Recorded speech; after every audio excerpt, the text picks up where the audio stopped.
Hi guys, it's Jamie here, and what we're going to be doing today and possibly tomorrow and the day after, it depends how long it takes, is setting up a journal. And the reason I like to do that is when I come to journal every morning, I want to be able to just write without having to worry about decorating it. What I'm using is not a junk journal. I use those for other things. I have probably 3 or 4 journals on the go at any one time.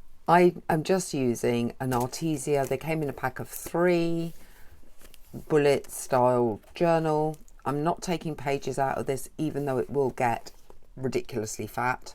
Whereas with the more art journal-y, self-discovery type journal, I have taken pages out. When we start to work on it, we'll use these collage templates just to get placement down quickly, hopefully. The reason my journals end up only lasting a couple of weeks is I actually add extra information. So it's not just, my journals are far more about self-discovery than what I did today, because what I did today is things like go shopping and do some journaling. It's the same day in, day out, wash up. It's not exciting stuff. So mine's more about self-discovery, but also I'm reading books, I'm watching YouTubes, so I put other information down and that will appear sporadically throughout the journal. I can't label it up with a day because I really don't know how much space I'm going to use per day, which is why the little tabs that you saw in the previous one are again sporadically there to divide things up so I can find them, particularly if I think it's something interesting that I came across, or a quote or anything. I'm sure you're bored already. I'll probably cut half of that out. I'm just going to aim for getting something similar. Obviously you do need writing space, so we don't want to take up too much room. Something similar to these shapes down in colourways that I think go together. And I'm not going to pay too much care, concern, attention to what they actually are. So some of these are digital downloads that I've torn up. Some of these are scraps that were already in a scrap box because I'd used them on other projects.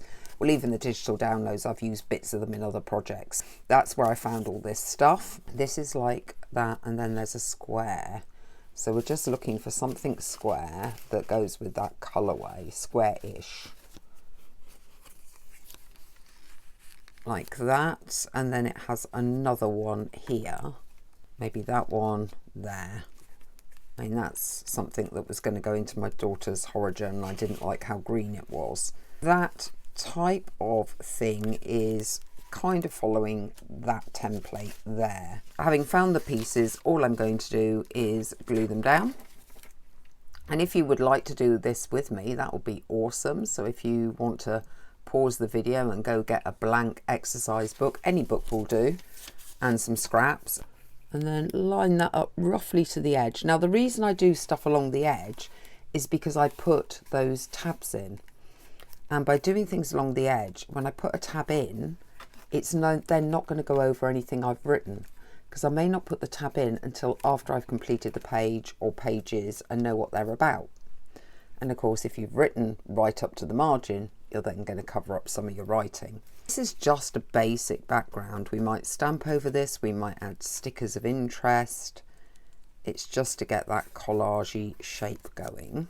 Well, this one's quite complex, isn't it? We're using them as a basic, not necessarily following it perfectly. Got another one of those, which would be that bigger one, I think.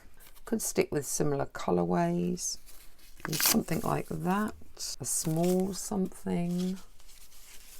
This is why you need a scrap section, and then a square and an oblong. I might get bored of trying to stick to this system. Let's put this down. That series I was doing, which was meant to be daily journaling, ended up not being daily journaling because I made it far too art journaly, and then it took too long. And the reason I want to get these done in advance is so that when I open this up first thing in the morning, it's ready to go. Wow, would you take a look at what's come up next? Oh my goodness. Okay, let's see what we can do. We have, oh, that's kind of pale and pinky though. I may not have anything that goes with that. That would do if I did that side. Let's have a quick look and see what we've got. We've got some tissue actually. No reason why we can't use that as one of them. Yeah. Why not? And then we could use something like that as a taller one. Oh, this is getting messy.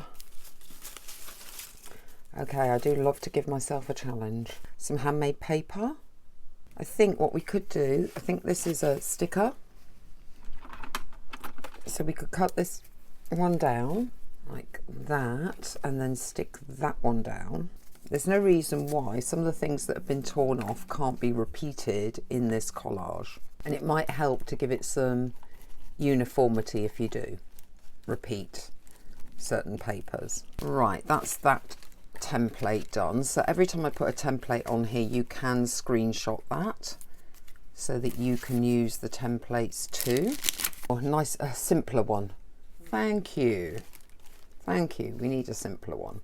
I could put some tissue underneath and then put the two squares over the tissue. This tissue is just kitchen paper where a paintbrush was cleaned off on it. This is scraps as background. I do throw some bits away, I promise. Let's just sort of do this and see what happens. We've got this, which is like an old page border.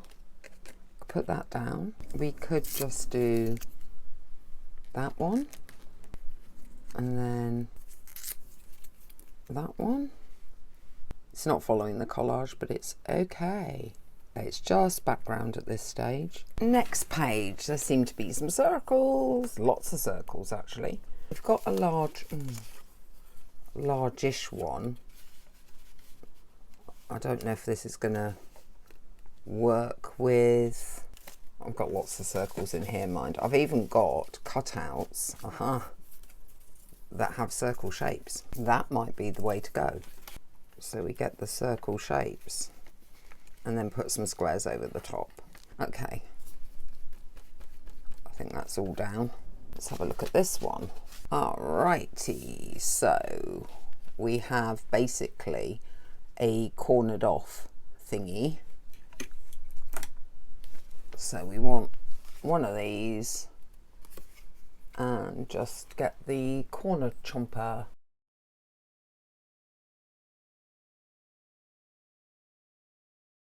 And then we have another cornered off one, a rectangle. So we could just take a tiny bit off that.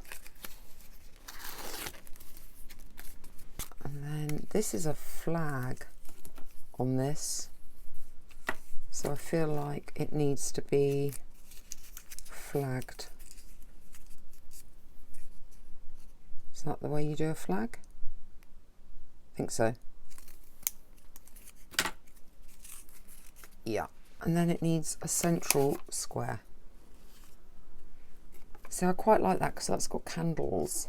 So although it's not a square, I might stick it down anyway. I've printed up some stuff on sticker paper. I do also actually have some stickers as well that I could use. So it's just, what do I fancy putting on here?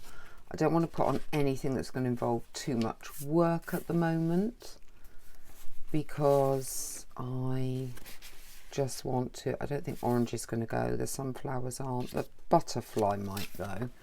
Let's just trim up that butterfly. So all we're looking for is sort of a centralish, that's quite nice actually, focus. I might put it a bit more over that red. No, I'm not overly keen on that red. I might find a flower as well or something. Got like little stamps, a little label. Let's have a look. One of these might definitely work. And I could put that there. If I just dull that down a bit. Oh, that's a little trick I forgot to tell you about. So when I was printing up these stickers, because I didn't want this white stark background, I printed them on a, well, I did all this on the computer of course. I added the sticker to a printed piece of paper and then printed it all up as one file on the sticker paper. So then when you cut round, you get an edge that isn't stark white, except where there's already white on the design. So that was a little cheat that I came up with. What I've got here is I've just got a bit of the Distress Oxide in the Vintage Photo.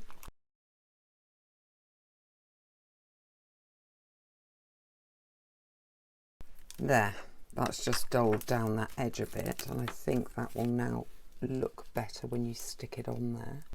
I might outline the butterfly with a black watercolour pencil, and then there was this little ticket label.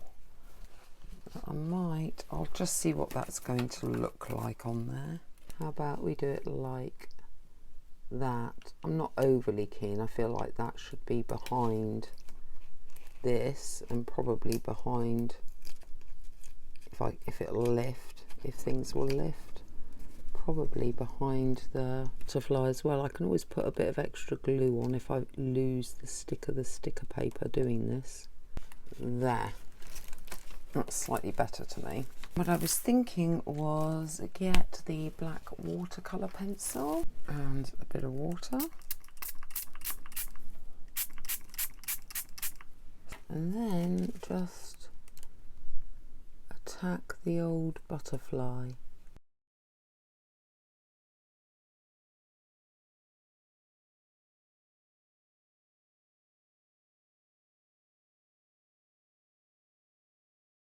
I think that pops enough. I don't think I need to go over more lines. If I do, I'll do it with oil pastels. In the meanwhile, that will do. The main concentration is journal, not decoration. This side, well, we've already got a leaf. This is a bit, not much happening here. I do have another butterfly course, but it's a different style, but that might work. Now, how are we going to do that? Yeah, I think you can just have it at the same angle as that one. We've got a label that says October. That's on a greyish background though.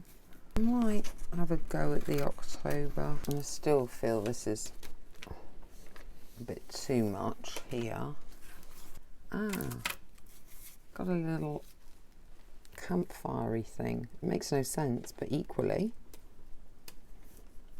it's okay. It's definitely got focal points. I'm not sure. I'm gonna, I think, have to outline the butterfly because it's kind of getting lost. I feel it's a bit lost being grey.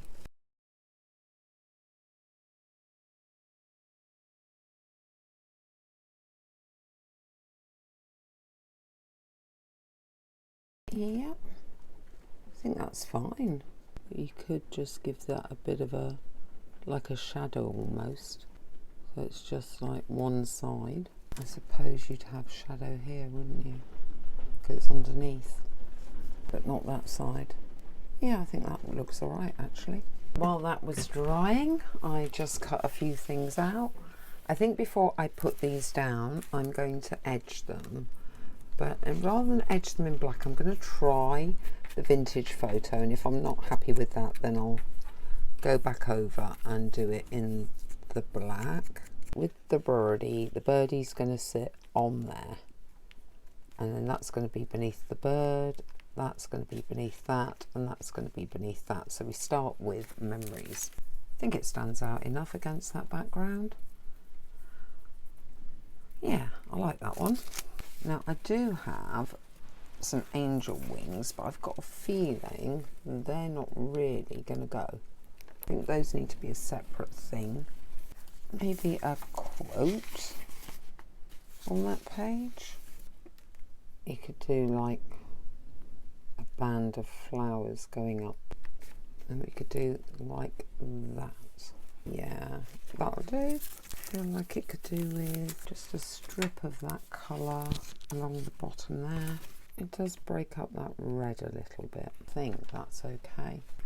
Right, I've cut these out and inked them down, and then I'm thinking of doing something along those lines. Yeah, I quite like that. I might bring that a bit further down. You've got all these circles that I'm not overly keen on, but we can sort of cover them up. Okay, cut these two out of the images. That's some birds and some leaves.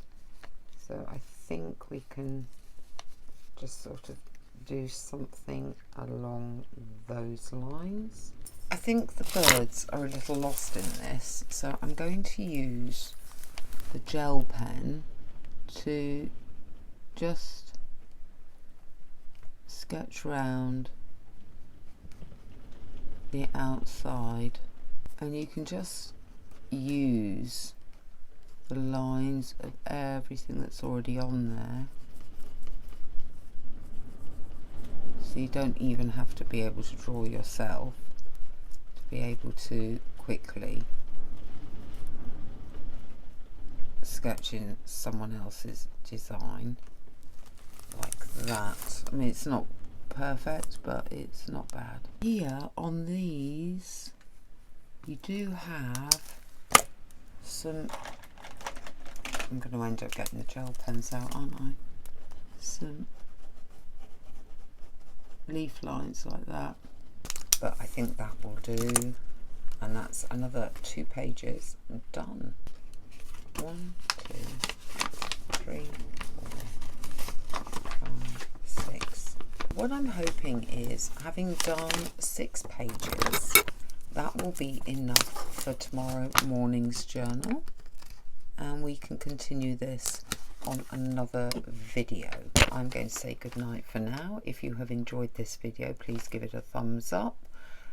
Don't forget to potentially subscribe. I upload 5 to 7 times a week on all things junk journaling, planning, journaling, art journaling, ephemera making and other stuff as well. And let me know what you think about using collages to quickly decorate up an existing journal so that you have a journal good to go when you want a daily journal.